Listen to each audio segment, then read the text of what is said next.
नमस्कार मित्रांनो, मी गहिनीनाथ सरवडे आपलं शेती माहिती या यूट्यूब चॅनलला स्वागत करतो. मित्रांनो, थोड्या दिवसाखाली आपला ऊस गेलेला आहे. आपला ऊस हार्वेस्टरच्या साहाय्याने गेलेला आहे आणि हार्वेस्टर गेल्याच्या नंतर म्हणजे ऊसाची ऑटोमॅटिक कुट्टी होते. आता हे तर सगळ्याला माहितीच आहे. तर आता प्रश्न सगळ्यात मोठा असा आहे की पाचट ठेवायचं की नाही ठेवायचं. आता हे जे पाचट आहे एकदम कुट्टी झालेलं आहे. आता काही शेतकरी पाचटाला समजा टोळी वगैरे न जर म्हणजे ऊस गेला तर नंतर पाचट करायच्या आपलं कुट्टी करायच्या मशीननं कुट्टी करून मग पाचट असं लहान होतं. आणि ज्यांचं हार्वेस्टरनं ऊस जातो ना त्यांचं तर मग ॲटोमॅटिक पाचट कुट्टी होणारच आहे. मग हे आपलं हार्वेस्टरनं गेलेलं आहे.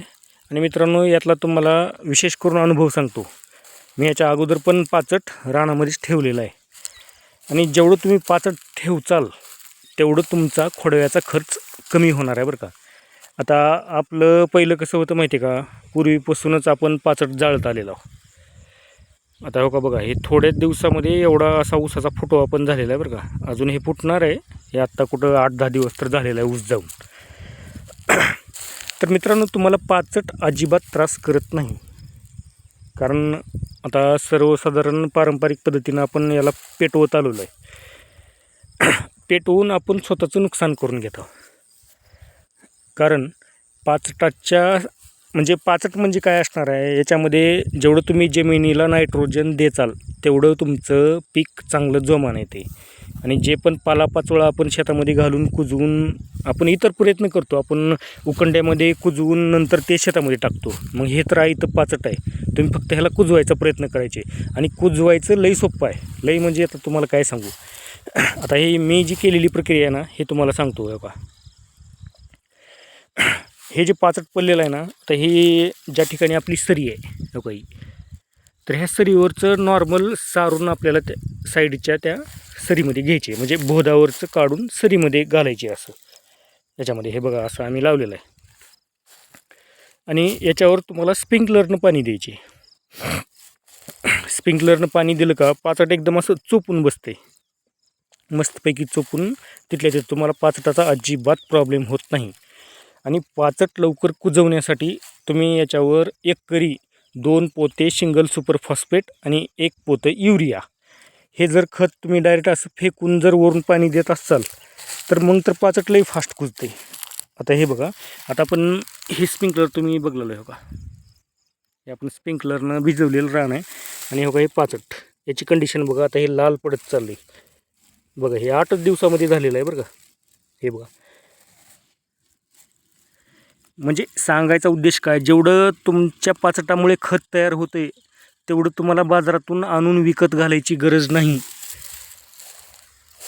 हे सगळ्यात गोष्ट महत्त्वाची अगोदर तुम्ही घ्या.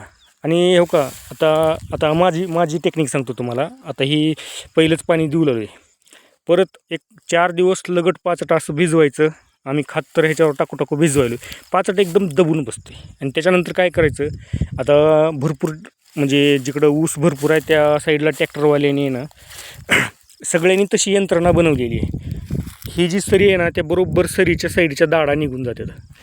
म्हणजे आता हा बोध आहे, ह्या साईडनं त्यांचा ते नांगरच आहे, असं बोधाचा त्या नांगर पूर्ण ह्या पाचटावर जाते. म्हणजे माती निघून पाचटावर जाते आणि ही उकरले जाते. त्याच्यामुळं मुळ्या पण मोकळ्या होत्या. आपण जसं आता ती आपला घास असतोय का नाही, ज्यावेळेस आपण जनावराला खायला जे घास लावतो त्याच्यामध्ये जे आपण सारखं त्याच्यामध्ये नांगर काढून मारून त्याच्या मुळ्या उघड्या करून परत त्याला हे म्हणजे पोसतो, थोडक्यात परत सरी मारतो. सेम ती कंडिशन करायची आहे तुम्हाला. याच्यामध्ये पण तुम्हाला दाढा तोडायच्या त्याच्या, म्हणजे बोध फोडायचा आहे. आणि त्याच्यासोबत यंत्रणा अशी आहे की त्याच्यामध्ये तुम्ही पेरू पण शकता. म्हणजे डायरेक्ट त्या मुळ्याला खत पडणार आहे तुमचा. अशी सिस्टीम करा.